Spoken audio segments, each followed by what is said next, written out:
I grew up in Peru, and I've been living in the US for 20 something years now. But growing up in Peru, I was always very aware of the difference between the modern Peru of Lima and the coast and the little towns up in the Andes where people live with the same speed and pace as they have for hundreds of years. I spend a lot of time traveling up in the Andes with my family or on my own, going to little fishing villages on the coast. And I've always been very aware of the acceleration of our culture and how unnatural it's becoming. In this trip, I wanted to bring my 9-year-old son Joaquin to experience that slow pace and the way that people live in the Andes as part of the ecosystem without really making a distinction of nature and humans. It's all one thing. What I love about the Peruvian mountains, is that it's not kind of like socially sterile like the mountains in the US that are beautiful, but nobody lives there. The only people there are the rangers and the backpackers. Here look at that, there's like a little house up there, you see it? With each roof.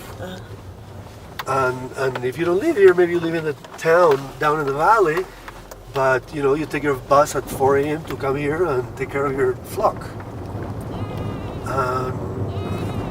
And it looks totally abandoned, but it's not. It's a productive ecosystem here, right? So as a teenager, I traveled a lot up in the Andes seeking this. And now that I have a 9-year-old son and an 8-year-old girl that didn't come with us this time, I wanted to bring him to live this and to see this. Most people, when they think of Peru, they think of the big touristy things like Cusco, Machu Picchu, Arequipa, and there is so much more to Peru. And not only on the touristy sphere, but in life, like how people live in these remote areas, their culture, their music, their food, the beautiful nature, the roads. It's very rich.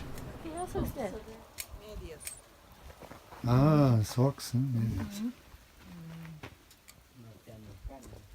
¿De qué país están Sí, viniendo? en Estados Unidos, en California. ¿Y para dónde se van? Nos vamos a Cusco por Ayacucho. So most of the time, we didn't have good maps, and Google Maps was worthless. The road was rough, and it was edgy traveling. Edgy and a little risky at times, but not dangerous. Up on the Puna, the highlands, nobody has a car. People go on horse or foot or a motorcycle maybe.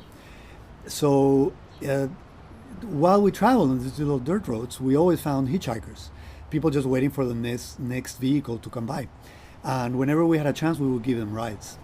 And we had a great time just having conversations with the locals. We asked them if they've noticed anything about the changing climate. Some of them had, some of them hadn't. We learned that the Peruvian government is teaching in schools about climate change and getting people to prepare for lack of water and earlier snow melt.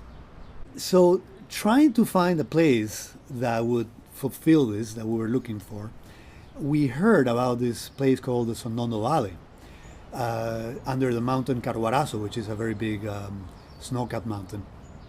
So we took off in the direction of the valley, and it was maybe a 14-hour drive. It took us 2 days to get there.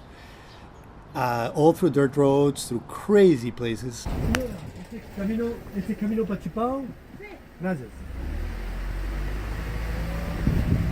And when we got there, we found this beautiful valley covered in old agricultural terraces from before the Incas, from the Wari culture. This valley is very similar to the Colca Valley, but without the colonial churches, and because of that, without tourism. There is zero tourism here. In this place, we met this man, Don Pedro Flores, who was an amauta, like a wise man.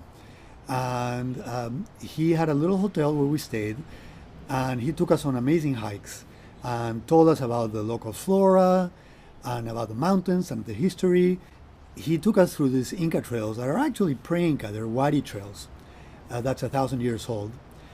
And we went in these trails through old agricultural terraces that are still being used today, that are irrigated by old canals built by the pre-Incas, the Wadi.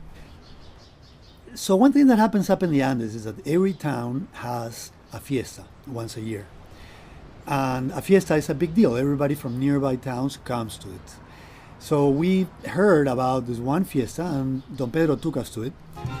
And there were bands playing, and all the mayors from the nearby towns were there. And it was like a big party and a lot of dancing, and we danced and ate local food and drank chicha, which is a Peruvian corn beer.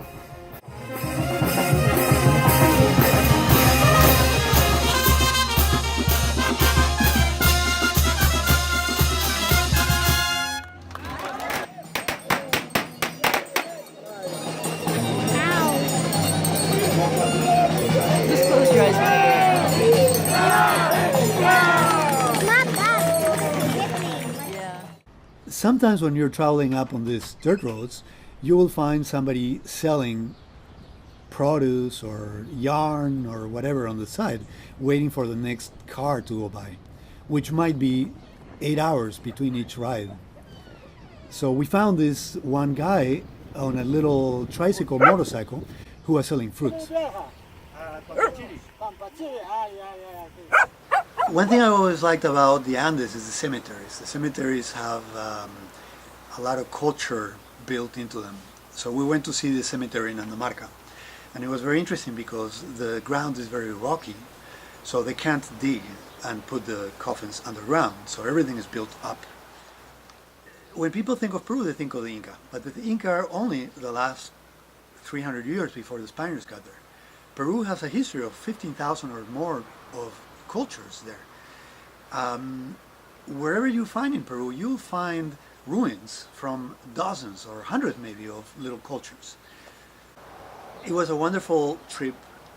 I think it was a big eye-opener for my son. People there are very calm, very tranquil, nobody's in a hurry.